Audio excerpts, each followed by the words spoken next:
Chairman Quaid Azam world peace mission مسلم Christian community پیر سید معین شاہ اور آذربائیجان کے ظفر عباسوف نے کہا ہے کہ امن اور دین اسلام کے فروغ کے لیے ہموطن کوششیں کرنے والے ترکی اور آذربائیجان ہمیشہ سرخ رو ہوں گے۔ وہ دن دور نہیں جب عالم اسلام کا غلبہ ہوگا۔ ترکی، آذربائیجان، پاکستان اسلامی سپر پاور ہوں گے۔ اقوام متحدہ کے مطابق متنازع جگہ آذربائیجان کی ملکیت ہے۔ پیر سید معین شاہ نے آذربائیجان کے فوجی شخصیات سے ٹیلی فون پر بات چیت کی۔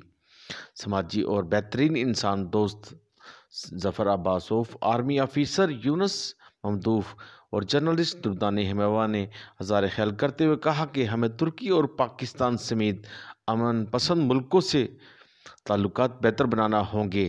جن ملکوں اور قوموں نے ہمارا ساتھ دیا، ہم ان کا ہمیشہ خیال رکھیں گے۔ وہ دن دور نہیں جب پاکستان، ترکی، آذربائیجان اسلامی سپر پاور بنیں گے۔ کیمرہ مین فرحان شیخ کے ساتھ ارشد علی انصاری، CT1 نیوز، لاہور۔